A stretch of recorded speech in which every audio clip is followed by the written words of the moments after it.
my friend. Hope you're doing well. Thank you so much for tuning in to today's show.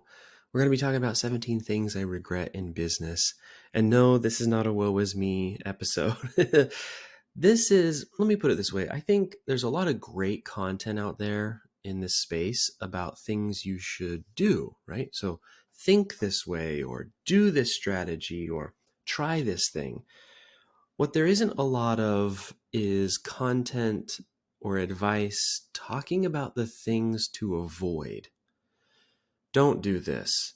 This will hurt if you do. This is going to set you back 10 years. And in my experience, so as an entrepreneur and doing this for a while now, if I look back on my career, the biggest hurdle to speed was not choosing the right strategy or having the right mindset. It was all these wrong turns that I took. If I had been able to just avoid the wrong turns, I could have gotten much further, much faster. And I think in our industry and in our space, that fact is not given as much attention and respect and emphasis and priority as it really should be, which is one critical growth strategy is just avoiding the massive potholes in the road. Like, you can get to your destination a lot faster if you don't have flat tires all the time, that kind of a thing. So that's what today's episode is all about. I have 17 things because I've been doing this for 17 years. And so I figure one per year. I'm sure that if I really sat down, I could really make a much longer list, but we'll talk about 17. And not to sound overly sassy, but if anyone tells you that they have no regrets, they are either a complete psychopath and have no feeling for others or themselves, or they're lying to you. Everyone I know who's been doing this for a very long time has something in their business past where they think, I wish I would have done that differently.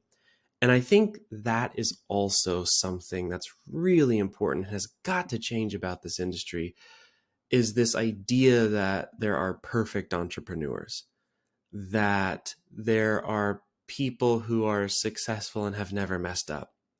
And that I think even if intellectually we say, oh yeah, they failed, they messed up, we kind of brush it off as not a real failure, right? We don't think of it as like, oh yeah, they were like crying every night and they were crying themselves to sleep and people were yelling at them and screaming at them and hated them. And I don't think we fully even can really identify with what almost every single business owner goes through.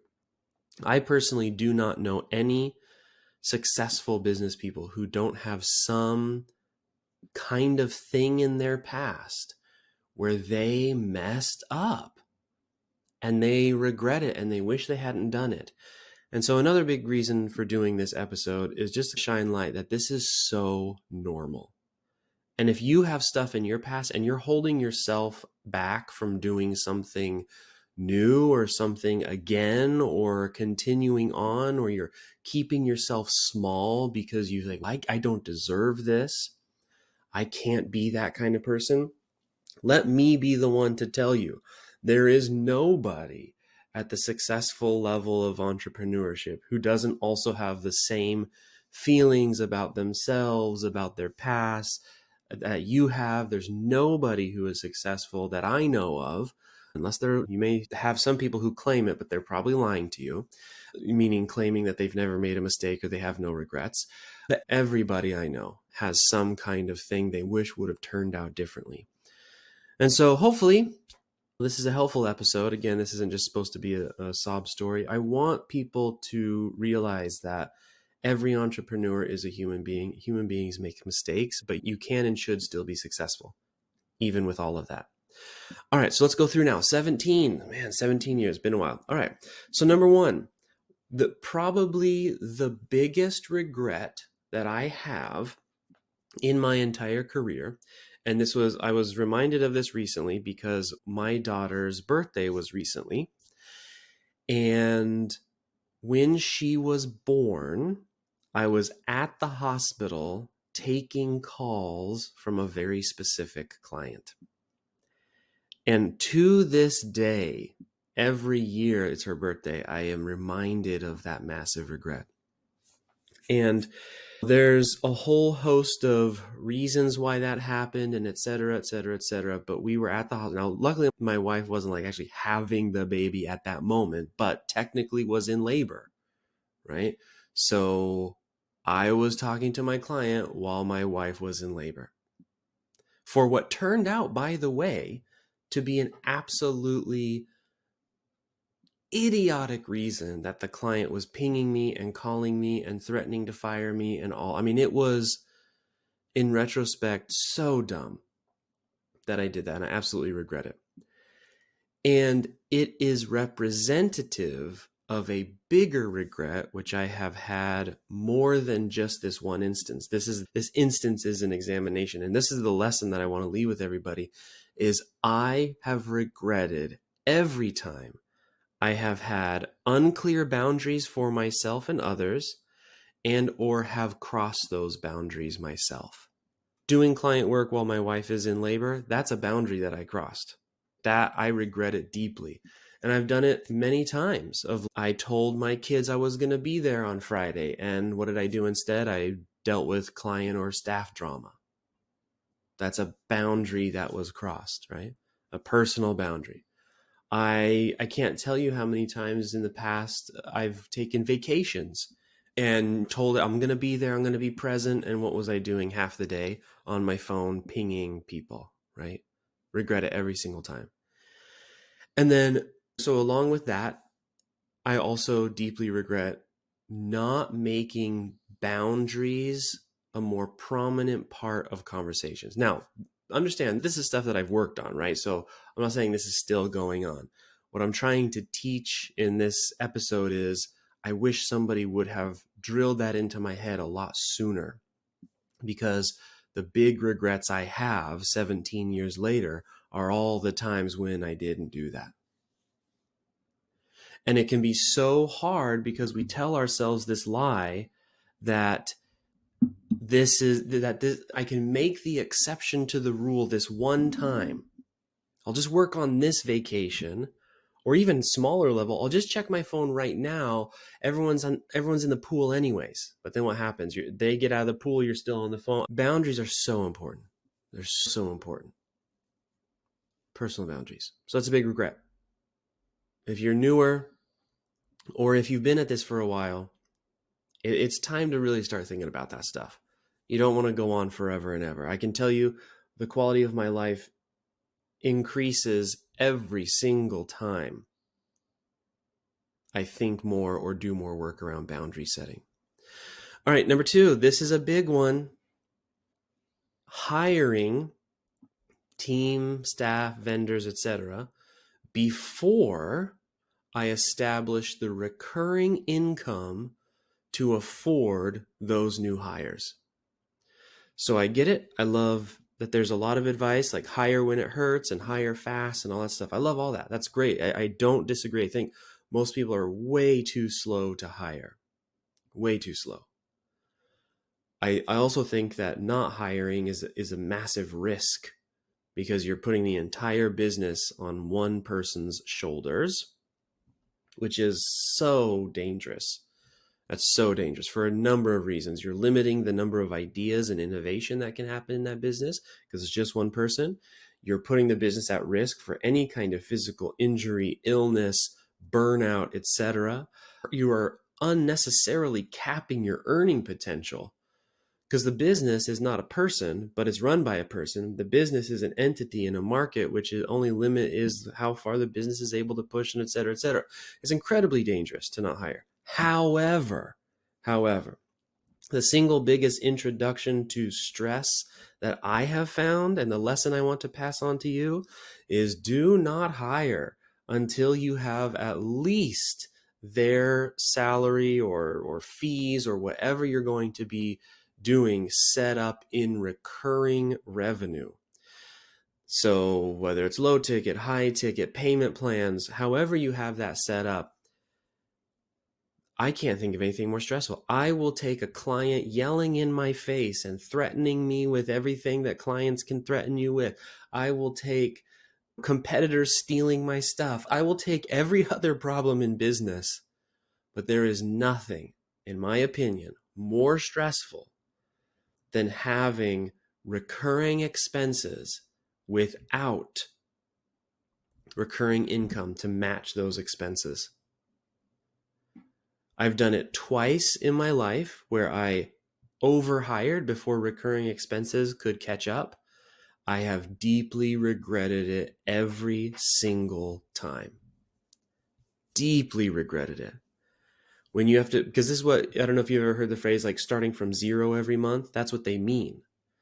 It means that you have these huge expenses and then you have to make a bunch of sales, not so you can get paid, but so that you can pay the expenses. This is when we talk about owning a job instead of owning a business, because you are simply working to pay bills, which is insane. And making new sales it takes energy, it takes effort, it takes that expense of energy and effort. I don't really have other words. It costs something to make new sales. You have to put oomph into it, right? You have to do things to make new sales. And that's a very hard life to sustain when you have these big recurring bills coming in every month. And there's so many risks to what happens when you can't pay. It's a nightmare. It is a living nightmare for everyone involved. So hire. You should hire. You need good people. Having good people on your team is one of the greatest experiences in the world when you have built something that can expand beyond your own limited capacity. When you have the right people and they actually help you and they get behind your mission and they will support you, there is genuinely no better feeling, for me anyways, in a business setting than having a great team. And especially if they can get results for your clients. And it's amazing. But don't do it until you have recurring. The one exception to this is that if the people you're hiring are helping you to build recurring, that's the one exception that I think of. So let's say, for example, you have a new offer or something, and the new offer has some kind of recurring element. Maybe it's like a high ticket that people can pay over 6 months or something. And you're hiring a team to help you sell that. That makes sense because every one they sell covers their expenses for 6 months, right? That makes sense. What doesn't make sense would be to hire a whole bunch of people to help you sell something that's like a one-off only. That would be a little bit dangerous. Okay, so that's number 2. Number 3, taking on clients or team members or partners or anyone that I wasn't excited about. One of the things you must do as a business owner is learn how to be selfish. When you are in an employee setting, you're forced to work with people you don't necessarily like. And if you've grown up in that setting from school, a public school, where it's a public system, it's not like you have options, so you better get along with everyone in your class, to getting a job out in the workforce, you're going to lose your job if you don't get along with these people. You didn't hire the people who work with you. The shift from that mentality to being an owner is so critical to get right, because when you are paying people's bills and vendors and salaries and whatnot, or when you are expending energy, effort trying to get a client a result, the worst thing, let's see, how do I put this? One thing that is guaranteed to ruin efficiency, meaning it's going to take you a significant amount of additional effort, energy, even cost to do something, is when you have these conflicts with the people that you're supposed to be working with. And make no mistake, let me tell you, if you don't know this already, let me tell you this, you don't work for your clients, okay? You work with your clients. Now, I can do a whole episode on why that is really important. So you don't work for your clients, you work with your clients. Your team doesn't work for you, they work with you. So if you're not excited about the people that you're working with, everything's going to take twice as long. It's going to be twice as expensive. You're going to hate it. You need to be excited by the people you are around. And here's the hardest part, or you need to get them out of your circle. It is too expensive. It's just too expensive. And I have regretted every single time taking on clients or team members that just weren't that exciting. And I'm not saying like, you must impress me. Are they cool to work with? Do they bring energy or do they take energy? Are they pricks or are they cool people? That's the kind of stuff that matters. And in this industry in particular, maybe in other industries it doesn't matter, but in this one in particular, it absolutely does. All right, number 4, the biggest regret I have in my business, one of the biggest ones, is not paying myself first. So first off, I recommend everybody read Profit First. Great book, illustrates this principle. You got to pay yourself first. You cannot help others pulling from an empty well. And let me tell you something. Your business is always going to have problems. Okay, newsflash, if nobody else is telling you this, there's always going to be some problem, because every time you solve a problem, you create a new problem. I'll give you an example. Let's say that you absolutely master sales and selling and marketing and everything, and you can get clients on demand. It's no big deal. It costs you like $20. You can get as many of them as you want. Great, you solved the problem. What's the new problem? Now what do I do? I have so many clients, I don't know what to do with. There's so many, so you're always going to have problems. That's the nature of business, the nature of making improvements in your life. So if that's true, and it is, and you are not paying yourself first, which do you think is harder? To solve problems while you're also worrying about paying your bills, or solving problems and your bills are paid?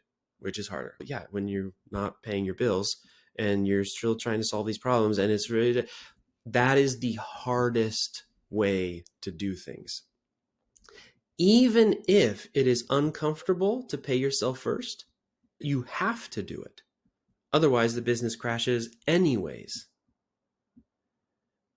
And one of the very interesting things, and I first learned this from one of my mentors, Jonathan Kronstadt, and he taught me this lesson a long time ago. He gave me a story. I won't share his story. It's his story, but he basically shared how when you do that, even if right now in your P&L it doesn't actually make sense, when you do that, everything else starts to click into place. Somehow magically, the money finds a way. Either you realize maybe there were expenses you didn't need that much anymore, or because you're in such a good space, you're able to match the expenses and all that kind of stuff. And it's not about pay yourself just a little bit, because that's not paying yourself first. That's still holding back. Pay yourself what you want to get paid to run this business, and then the money left over is the money for operating the business. And you're an entrepreneur, you're resourceful. You will find a way to make that work. I think a lot of entrepreneurs put the resourcefulness into the suffering. Let me pay everybody else or pay everything else. Then I'll pay myself and I'll be resourceful about not having enough money. Wrong. That's the wrong way to do it. You can fight me about it. I don't care. I'm telling you, that's the wrong way to do it. And there's another concept beyond just the financial paying yourself first. A big mistake that I have made many times over the years, and this one, in fact, I am still dealing with this part of pay yourself first, which is you wake up, you sit down at your desk. Are you doing your tasks first? Or are you doing everybody else's tasks first? And when I say your tasks first, the ones you wanted to do. Let's say, for example, you have, and here's the perfect example that's specifically from my world, which is, many years ago, I was a freelance copywriter who wanted to also get into fiction and write fiction and make money from fiction, self-publishing and all that. It took me 3 years to finally realize I was never, maybe 2 years, 2 or 3 years before. So it took me that long to realize that I was never going to write a book, a fiction book, until I wrote the book before I answered client emails or wrote client copy. See, what I used to do is I'd wake up and I'd say, okay, what does the client need today? Let me write a bunch of copy.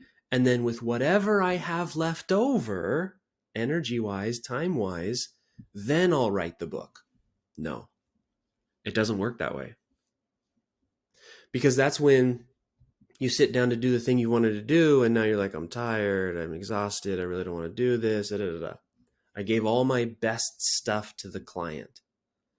So pay yourself first is not just a financial concept. It is a allocation of time and resources concept. So don't wake up and go into your Slack or whatever you use, and the team is telling you they've got 17 things, and your clients are telling you they've got 17 things. And don't make that the first thing you do in the morning and then expect to get anything you want to get done that day. That's unrealistic. What you have to do is, before any of that, you have to do the thing that you want to do. Whatever that thing is. And maybe you have a lot of things. Maybe you want to work out. Maybe you want to see your kids. Maybe you want to eat something healthy. Maybe you want to do some of this. Maybe you want to do this. Whatever those things are, do that first. It's a really fun concept. It's have a good day before you have to go deal with your business. I'm not saying you have to wait until 5 o'clock in the afternoon, but you know what? If you don't get started till 10, guess what? The hustle bros on YouTube, they don't know what they're talking about. They're all young dudes. They don't have families. They don't they don't have any of the responsibilities. They don't actually know what it's like to run this thing for 20, 30 years. Like, you need to build a sustainable system. You are a real human and you are an adult and you have responsibilities. If you get up and you take your time, and then by the time you get to the computer, you're feeling pretty good about things and you've got what you wanted to get accomplished, and then you can deal with everybody else's stuff, you will be so much better off. So much better off. You'll be happier too. So not only will you be better off, as in you'll get more progress and more success and more money and all of that, you'll also be happier while you do it. And it won't feel like everyone else is stealing your time, because you got to do what you wanted to do, and now you have some time left over for everybody else. All right, number 5.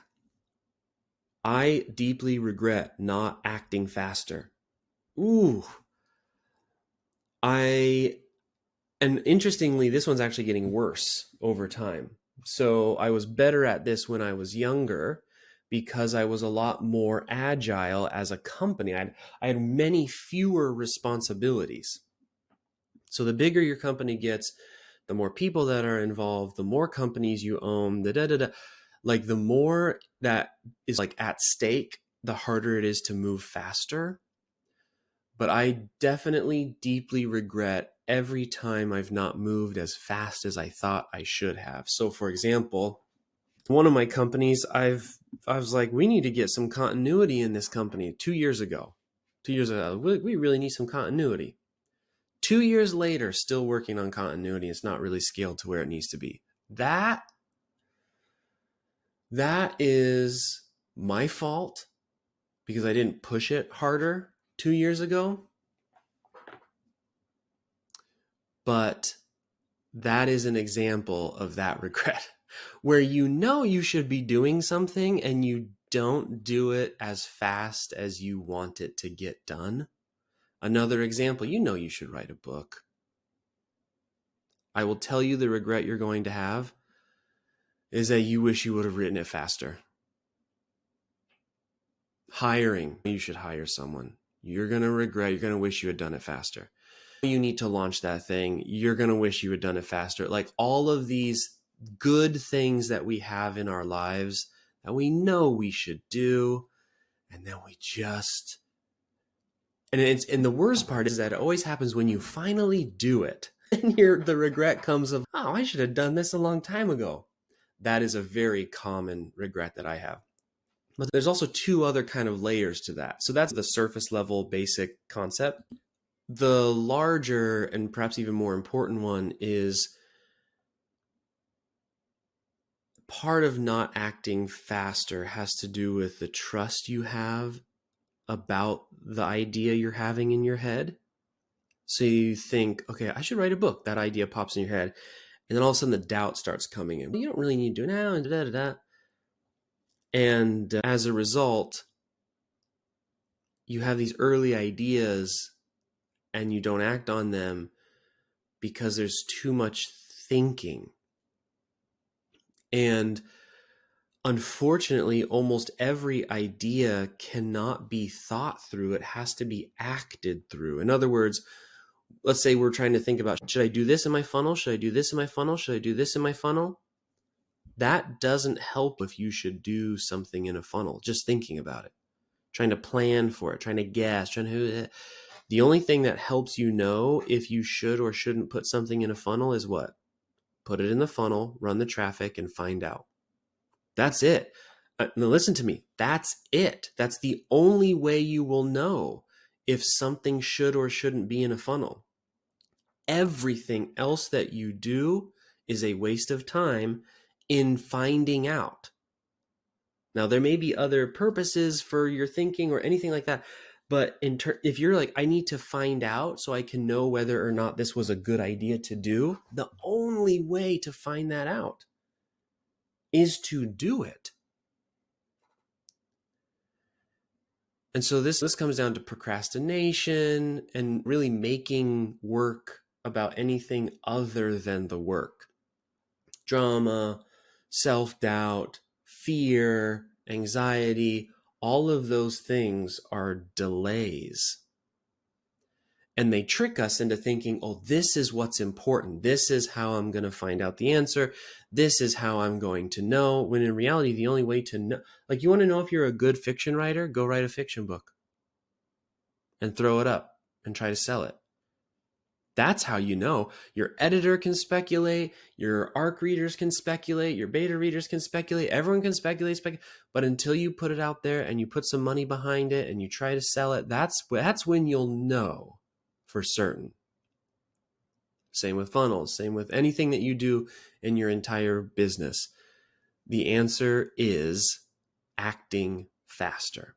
And I have regretted not acting faster multiple times, to the point where I've been early on. I'll give you the worst example, one of the ones that I deeply regret. I published my first client getting book in 2012. It's still on Amazon, I think.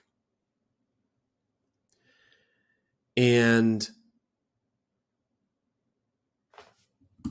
I then didn't build a company that taught people how to use books to get clients until 2019. So 7 years I sat on this incredibly profitable idea. And guess what happened during those 7 years? I'm not saying I invented getting clients or with books, but there was not very many people. There was like maybe 1 or 2 people really talking about it in 2012 in this kind of space, making a big deal about it. Over those 7 years, what do you think happened? Everybody's talking about it. What do you think's happened since 2019? Everybody's talking. The competition has gotten so much more intense. And one of the regrets that I have is, why didn't I just turn around and start like monetizing that? Right? You remember the other day we talked about $1 million offers? I had the story. I had the ladder. Let me show you how to get clients with a book. But what did I do? I doubted myself. I'm not good enough. I did all the things that every human being does for 7 years. I now have a company that does multiple $1 million per year, helping people to get clients with books. Multiply that by 7 years. And that's how much money I missed out on. So don't do that. If you like, you have to act faster. You just have to. All right. Number 6, big regret, not spending enough on ads. Oh, so this one's really pretty short and simple, actually. I just wish I spent more on ads all the time. Even now, I'm like, we should spend some more. We should spend some more. And here's really there's really 2 core reasons about this. One is that ads don't get cheaper over time. Peter, who helps us here at Peaceful Profits, and a guy I've been working with a long time. Some of you know him. He's an awesome guy. Peter and I were messing around the other day, and I wanted to see if you could use what it would cost to sell a book using an old 2012 tactic. So I wanted to see, because sometimes things come and go, right? So there's something that's popular in 2012, you wait a couple of years, it's popular again in 2016 or whatever. In 2012, I was selling a book using a specific method. It was costing me about 2 cents a click. I said, hey, let's see what the costs are now. Same method, same ads, same everything that we did. It now costs 64 cents a click from 2012 to 2024. I wish I had spent so much more money on ads over the years. Now, the lesson I've taken away from that is that, okay, it's probably only going to get more expensive still. So today, when was the best time to plant a tree? 30 years ago. Okay, that's not real. So when's the next best time? Today. So ad spend is the thing. And with that, what is ad spend really? It's buying attention. And I think that one big mistake I've made is that I don't actually want to be a guru. I don't even there's a slight discomfort I have even talking about things I regret, and because it assumes that you want to listen to what I have to say about my regrets. It's just a weird thing. I don't like it. My face isn't on stuff. I'm not going to be doing videos or nothing like that. But as competitive as a space that we're in, it takes a lot of attention. And I think the amount of attention it's taking these days in a space as competitive as ours, where there's lots of suppliers and they're all good at marketing, and they're also not afraid to break FTC guidelines or straight lie or screw customers. It's a wild niche to operate in that we're in. But I even with all of that said, not wanting to be all over the place, I really, really regret not having all of that attention that we could monetize. That is a bummer. We probably are spending 30% of what we could spend. And so that's one of those things. It's a regret that I have, that I haven't spent more. Okay. And so don't be like me. Spend on ads, y'all. Get out there. And by the way, I need to qualify all of this because it's all relative. I'm not spending $500 a day. Let me put it that way. I'm spending way more than that. I think I could spend even more than that. I think we could be spending $1 million a month. I really genuinely do. Now, you don't just go out and spend it, but figuring out how to spend $1 million a month in a way that works and scales and all of that. And I say that because we have clients that do that. I personally have personal private clients that do that. I know what it takes. So whatever level you're at right now, just ask yourself, what would happen if you spent 25% more? What about 50% more? What about 75%? It's not going to get cheaper. One of the things that I'm so grateful for are the email lists I've built over the years. Because the more you spend, if you do things correctly, the bigger that list should be. If you love up on that list at all, they'll stay loyal. You'll have a base of fans and customers, and that's a great asset to have. Okay, number 7. Hiring too low on the S-curve for critical roles. What the heck does that mean? Highly recommend another book by Michael Michalowicz. You can tell I'm just a big fan, called Clockwork. He has a whole chapter about the S curve, and they have a whole concept about it. Great program, by the way, the Clockwork program. Great team behind that.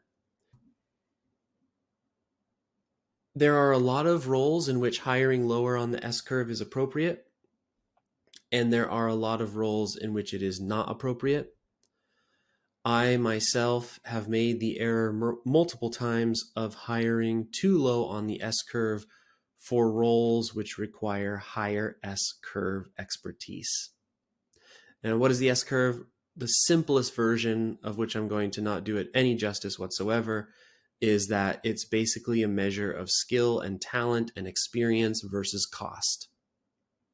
So the higher up, it's high cost but high expertise. Lower down, less cost, less expertise.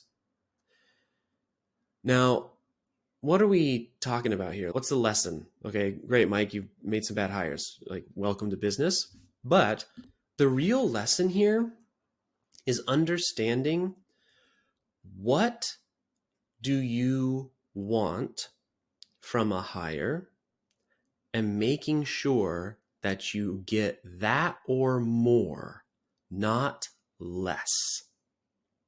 So settling in terms of hiring, being like, I guess this is all I deserve, or this will do for now, or that is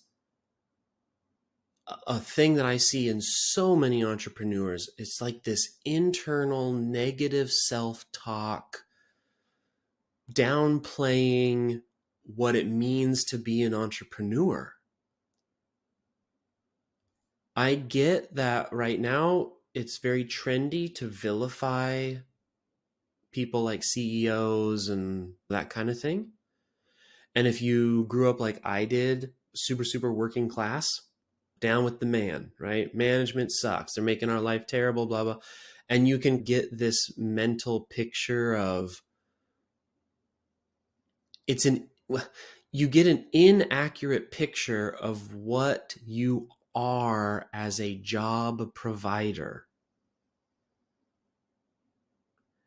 and the value that you bring just in the act of hiring. And that as a result, you are entitled to and allowed to have your own desires. It's not, oh, you're just lucky people are working for you. That is not the reality. The reality is, thank you for making jobs so that people can have work. That's the reality.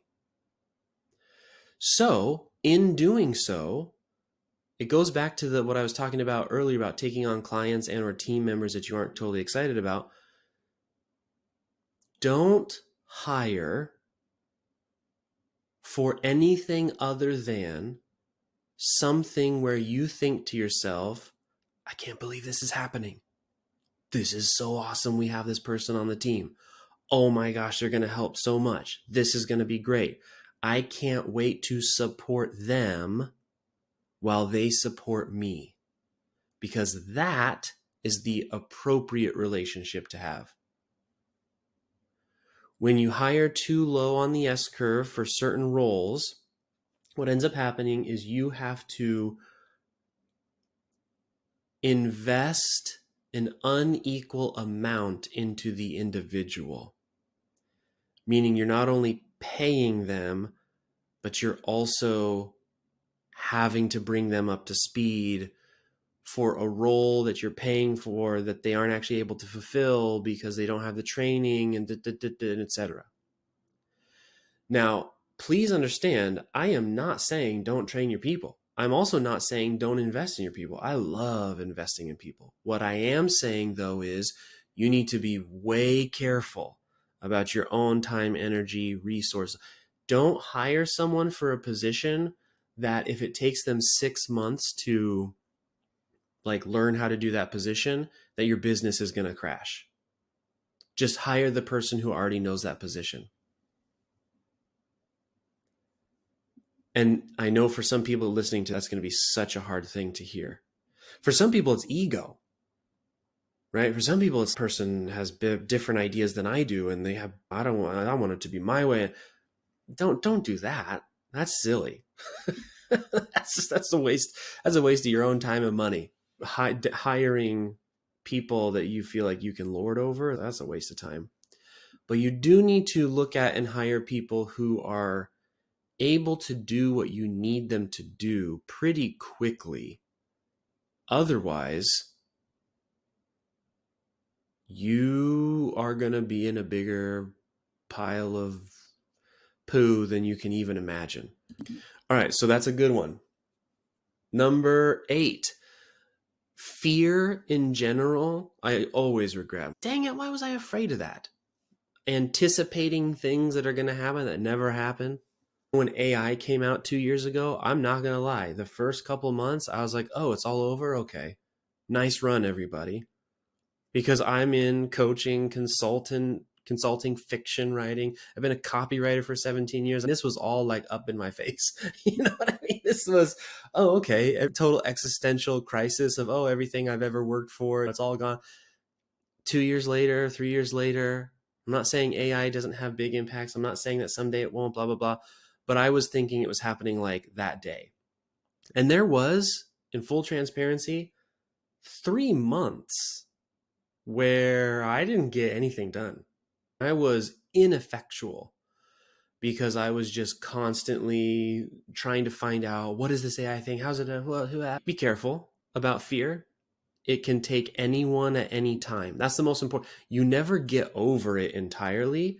And as soon as you get over one fear, a new fear is going to pop up. I deeply regret every single time I've ever let fear take over. I'll give you another one. In 2012, I was making more money with fiction than I had ever made in my life by a pretty big factor. And I still went on to go make a coaching and consulting company outside of fiction because I was afraid Amazon was going to close up the self-publishing opportunity. I don't know why. There's no real proof of it. It's now 2024, and guess what? Amazon, they love their self-publishers. You make us money, we make you money. Now, luckily, I was smart enough, and I've kept fiction going as one of my companies this whole time. But if I had just done fiction and committed fully and not taken on these other companies that I have now or other projects that I had that were done out of fear, I was like, no, I'll go do a coaching companies. That way I'll always make sure I have money because independent of Amazon, and Amazon's a big platform. And that I shudder to think where my fiction could be now, to be totally honest. So you have to be careful of fear. You have to be careful of fear. It is, Dune's very popular right now. Fear is the mind killer. It's also the opportunity killer. It is the productivity killer. It is the money killer. It is the trust killer. Fear is just terrible. It really is terrible. So watch yourself. All right, number 9. Big regret I have is not putting health as a higher priority, sleep especially. So I've been a lot better about it the past couple of years, but there was about a decade, with the exception of this last year, my sleep went to poop again a little bit, but there was a decade where, we're talking like sub 4 hours a night, multiple all-nighters a week. This was when at the peak, I had 6 clients who were each paying me a minimum of $15,000 a month.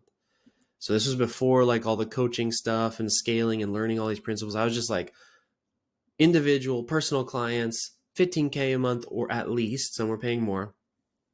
And some of them wanted me to travel. So there was one month where and it was a December, I was home for Christmas Day and the day before my birthday.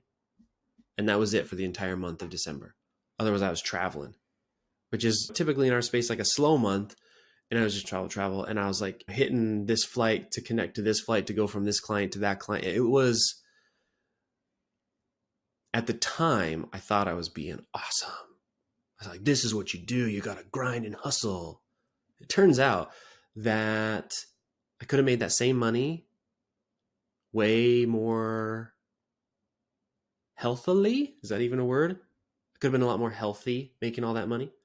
Way less stress, a lot more sleep. And unfortunately, when you make those kinds of health sacrifices, some of them are irreversible. And so, and now that I'm saying it out loud, it's not just physical health, the health of your relationships. There are some relationships that just irreversible. It's one thing that I will say. I don't have any regrets about relationships because the important relationships have always been a priority to me. I love my wife. I love my kids. They've always come first. We've never had problems in that regard.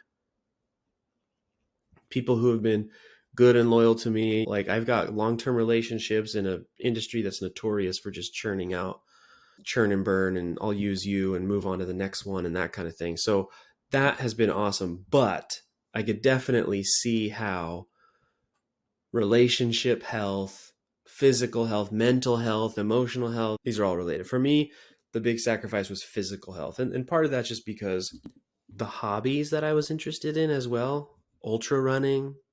I used to be a wildland firefighter for a bunch of years. So part of that was this story I had told myself about my identity and all that kind of stuff. I regret it. That's one of the regrets. Wish I would have put health higher. So again, what's the point of this? Is this a sob story about me? No, this is, hey, you, listen, as somebody who's been doing this for a while, you got to sleep. Stop with the hustle mindset BS. The science doesn't support it. These guys are, I've also noticed that some of these guys who claim this stuff, right? I have this unique perspective in that I've been behind the scenes of a lot of these guys. They don't even follow that stuff themselves. They're just making content. They sleep fine. You know what I mean? So just, you got to listen to yourself. You got to put your specific health first, not the health of somebody else or some ideal that you don't actually get there faster if you don't sleep, it turns out. You get less done when you don't sleep. After a certain amount of sleep, you're equal to being inebriated. So it really is an ineffective way to run your life and your business. All right, number 10, this is going to be silly, but I regret not buying land sooner. And the principle here is that I kept putting off buying land and building the stuff that I wanted to build. I kept putting that off because that was like a childhood dream of mine. Because I just kept putting too much money back into the business. I think there's a lot of people who are like afraid to take money out. I know I was for a long time. And it goes back to this concept of you got to pay yourself first. That includes, hey, if there's a big thing you want to buy, guess what? The company exists to help you buy that thing. Not the company exists so that you can pay everybody else and everything else. And then if you have anything left over, good luck. No, that's not how it works. So as you're going through, my advice here to avoid this regret is you need to live while you're building your business. If you have dreams and the business exists to fulfill those dreams, don't forget that the business exists to fulfill those dreams. And those dreams aren't going to happen. Just like the business doesn't happen by accident, the dreams aren't going to happen by accident. In other words, you have to make the room and the space. In other words, the business cannot be your entire life.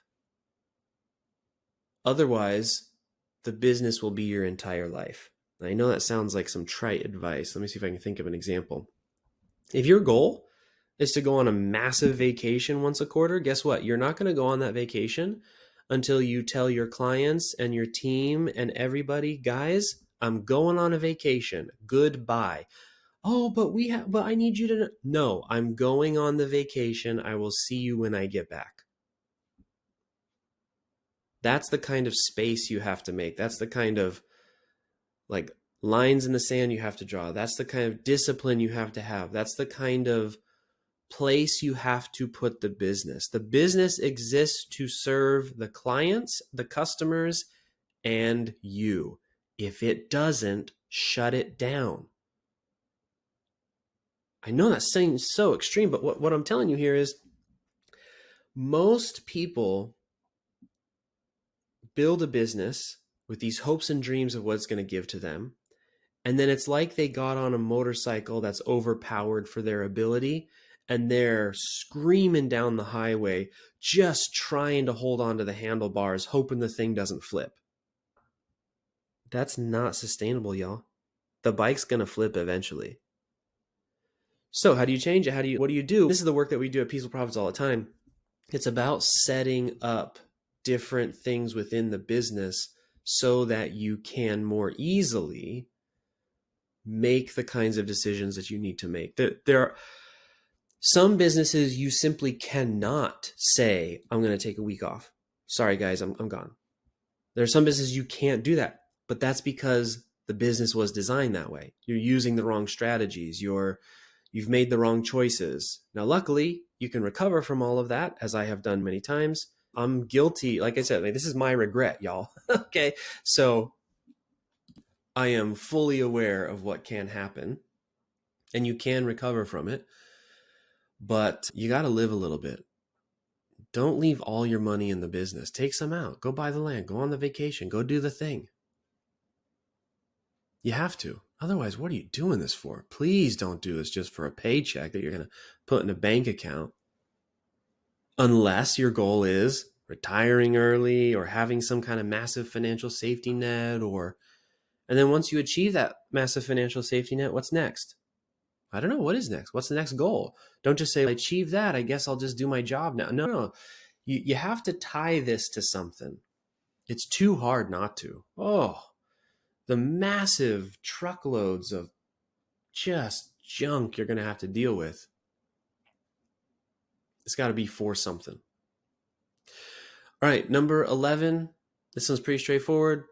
The regrets I have is a whole slew of bad business relationships for a whole slew of reasons. Everybody has these. Maybe it's somebody, you probably have a couple of these. A client you had that turned out to be a sour client. A team member, you're like, why did I work with that person? A business partner, you're like, whew, I'm glad that didn't go on for very long. There's just a vendor, those I regret in the sense that I wish I would have been smarter in the first place. There's a level of when certain points in your business, I'll work with anyone, or I'll take on anyone, or I'll do business. And that desperation is usually accompanied with lack of thinking things through. And I've been there too. And that's usually when the bad actors can creep in. It's when you're just desperate and you're like, I just need someone to help me. And so the regret there is not even necessarily that there was a bad relationship or something that happened in the relationship. The regret is, I wish I would have been slower to make decisions about, slower isn't the right word. I wish I would have been more careful. Would have been more careful about one of the things that we're doing in Peaceful Profits this last year, which is I'm just so happy. It's been like 6-month process. We are way more careful about whose money we take. Way more careful. Like a level that I've not ever seen in this particular industry careful. And you ask anybody who's scaled a company like ours, I'll bet you all the pennies in my pocket, one of the biggest regrets they have is how wide of a net they cast in terms of who they let into their programs. There's some wild people out there, y'all. And it turns out they don't show you their true colors until after the fact, right? That kind of thing. That's the thing that anytime that's ever happened, bad business relationship or whatever, it's always, I wish I would have been more careful. All right, number 12, this one's very important. I deeply regret having too many companies. I have 3 right now. I wish I had 1. And you say, just shut them all down and do one. It's not that easy to shut down a company, you guys. That's why Peaceful Profits exists. Meaning, Peaceful Profits exists because I know how stuck entrepreneurs can get in these companies that they wish they could exit, but they cannot. They have too many obligations. Obligations to team, obligations to clients, obligations. Peaceful Profits exists to help those particular individuals and everybody else, but those ones in particular. Okay, if I'm stuck here, let's at least build something that is decent to run, that is lower stress, that it maybe brings some of that passion back, maybe re-engage and get people back into a spot where they love their business again, so that the responsibilities don't feel like burdens, but like gifts. Oh my gosh, I can't believe I received this gift of working with this client and that kind of thing. But too many companies, it's just a lack of focus. A lot of that was fear-based, right? So I have 3 companies. I have a private company where I do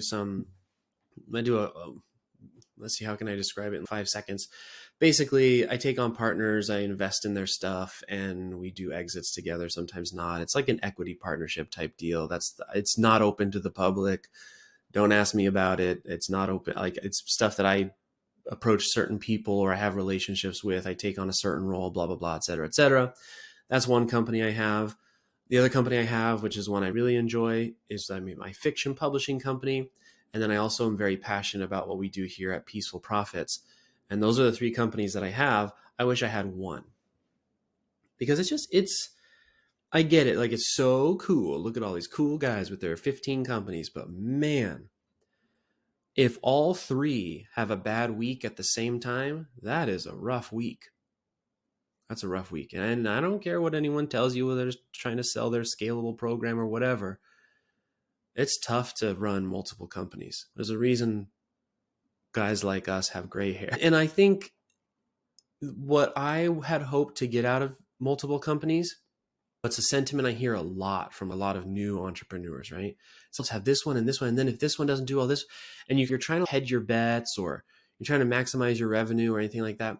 One of the biggest regrets I have is that I have these 3 companies, but none of them are as big, powerful, fun to run, amazing as they could be. Like, Peaceful Profits probably could be a $30 to $50 million a year company with an incredible, rock solid team where I'm not really doing much of any work at all. I'm just thinking grand thoughts and that kind of a thing. But it's not, because I have 2 other companies. And so this lack of focus is so important. It's so important. Now, I don't want anyone to think I'm not grateful for my companies. I can't believe from what I came from to what I have now. But this is just the side of this stuff. Again, the purpose of this episode is to like show you a little bit behind the scenes. All the guys I know that have multiple companies are living a level of stress that most normal people would crack under. Let me just put it that way. Now, for them, it's probably fine for them. Maybe they like it, whatever. But personally, I wish I was doing less, but just doing it more. If that makes sense, right? Fewer offers, even like smaller financial burdens. So like maybe smaller team, a smaller financial outlay every month, so way higher margins, and just doing less, but getting a lot more out of it. That's the goal that I would look for. All right, so regret number 13 is micromanaging. I regret doing it every time that I do it because it doesn't actually help anything. And the principle here is like learning to let go as a business owner. That's incredibly difficult because at the end of the day, it's this weird thing where other people do the work that you are responsible for. And so there's a tendency to want to micromanage. And I just have found over the years that it really doesn't get anything done.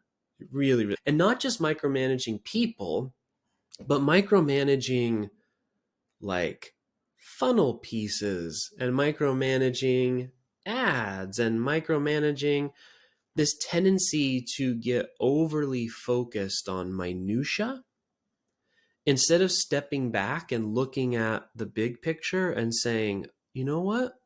On the whole, this is pretty cool.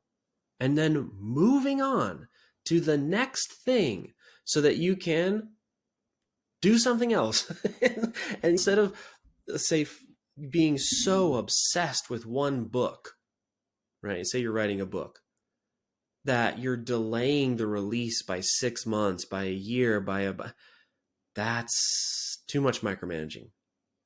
When you could just, now I'm not saying you take shortcuts, I'm saying relieve some of that pressure.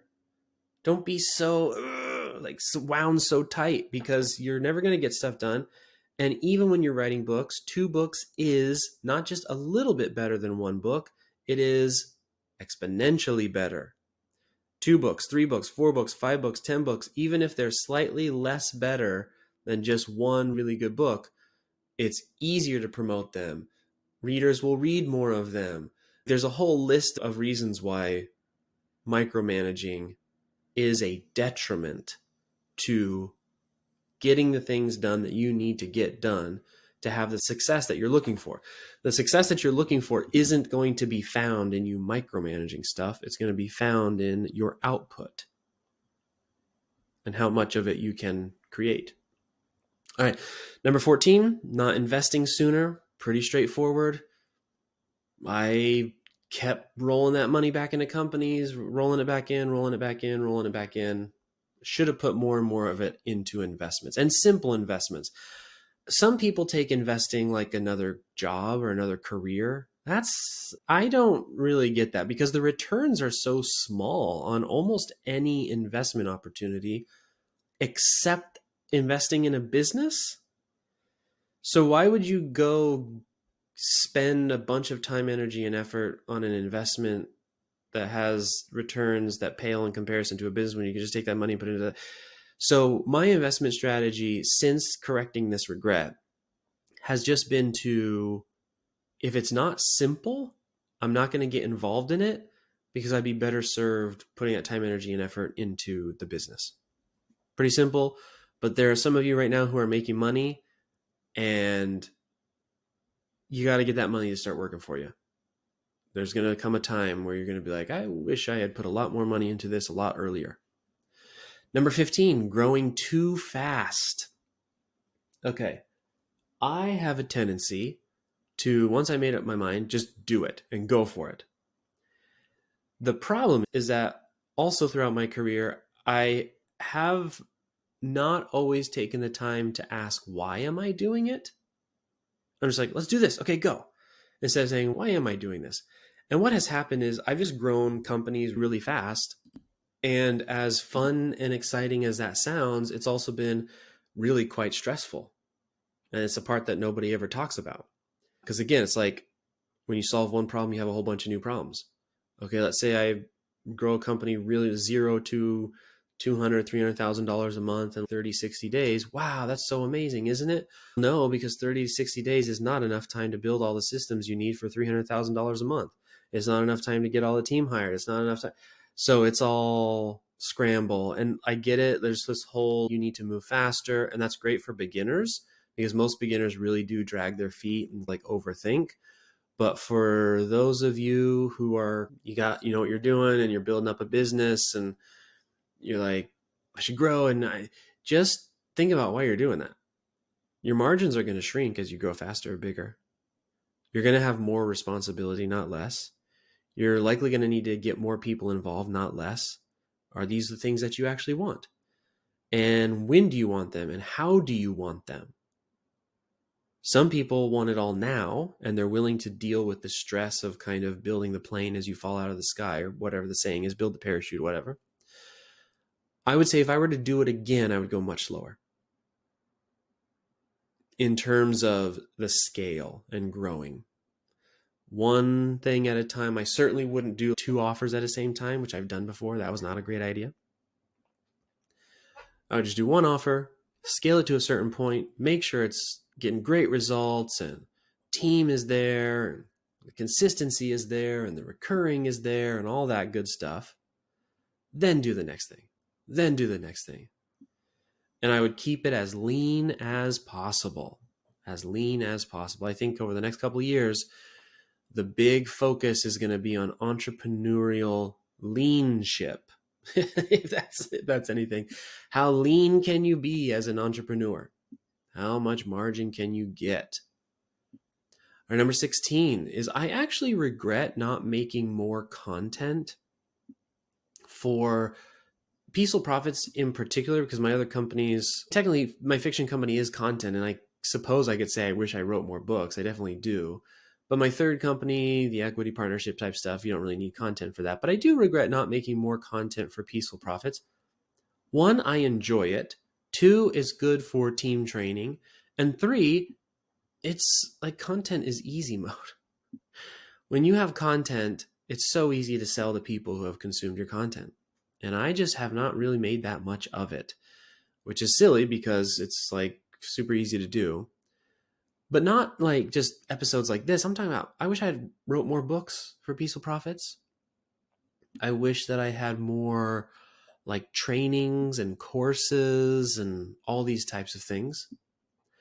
And I think what this is a really good example of what most people really struggle with in this world and in this game, which is knowing you should or want to do something and then just not doing it for whatever reason. I don't even have an excuse for this regret, which is what makes me regret it even more. I just haven't done it. I've always been able to have an excuse. Things have always been good enough, right? We've got the funnels that we have. We got 6 front-end funnels here at Peaceful Profits. We got a VSL that retargets those funnels. We've got an authorship booking page. We've got a sales team. We've got great email marketing. Like we already have a bunch of good stuff. And so it's easy to justify, I don't really I don't have to do that today. I wish I hadn't have done that. And I think with the content, like this is going to sound really silly and like very ego-ish. One of the things that really annoys me in this industry, and you'll get there too, as soon as you start getting into the 7 figures, you'll notice this starts happening to you as well. I really hate when somebody comments something that they learned from someone who copied me. I hate that. I won't name any names, but we got a comment somewhere the other day and I was just laughing about it in like frustration laughing. It was something like, hey, it looks like you follow the same framework as so-and-so. And I was just thinking to myself, okay, that so-and-so is a client of ours that learned that framework from us. But this goes back to what I was talking about earlier with ads. In this business, the loudest person wins, period, full stop. Like all the popular people, you know them because they're loud. And I regret not being louder, I think. It's not really my personality to be that guy. And I'm not even saying necessarily I want to be like the loudest person in the room, but I think I've unnecessarily held us back. And I think there's a lot of people who do that. I think a lot of people who are even like attracted to Peaceful Profits are in that same sort of introvert vein. And this comes to number 17. So the last one here is that I really regret not owning and capitalizing on my achievements a bit more. This is going to sound so arrogant, but I've done some stuff over the years. And I don't think anybody knows. I was just looking through our Peaceful Profits. We use Basecamp to run the team. And I was looking through some of the wins that our team was posting. And I had this aha moment and realized, oh, nobody outside of our team knows we've even done any of this stuff, which I'm laughing out of frustration, to be honest, because we are, as a company, we're definitely the ones who are like putting our light under a bushel. We don't really talk a lot about what we do in terms of the results we get for clients. And part of that is I'm really trying to be like very compliant with the FTC and all that kind of stuff. But because thankfully we've never had to deal with any of that drama. But also part of it is we just haven't done it. I'm not really into bragging. But the fact of the matter is it works. Making content, telling people what you do, it works. And so I'm making number 16 and 17 and being transparent here. And I regret not doing it. And I'm going to do a lot more of it this year. But also I hope you do too, because it really is a silly thing to not put your brilliance out there. And as somebody who has not put their brilliance out there, I wrote a book and every once in a while we do podcasts. but not really. Like, we really haven't done anything. I can tell you I regret it. I really do, because other people are getting credit for our stuff or our ideas or et cetera, et cetera. And that's just making it unnecessarily difficult. And it doesn't take that much time. I rambled on this thing for an hour, and that's like the extent of it. I didn't really do a lot of prep or anything like that, which might be obvious. But some for you to consider as well. Are you holding yourself back? Are you making content because insert whatever excuse, insert whatever negative feeling, insert whatever, as somebody who's been doing this for 17 years, I regret it. So you will probably regret it too. So let this be a warning or whatever you want, however you want to take it. But that's it. So that's all 17.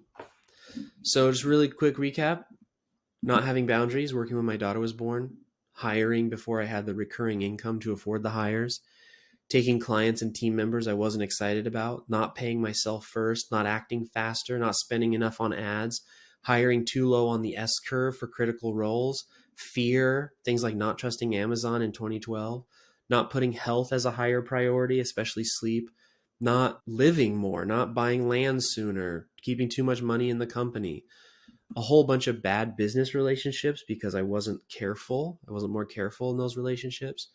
Having a lack of focus, too many companies, spreading myself a little bit too thin, doing things for reasons that were fear-based, trying to hedge bets instead of just going all in on something.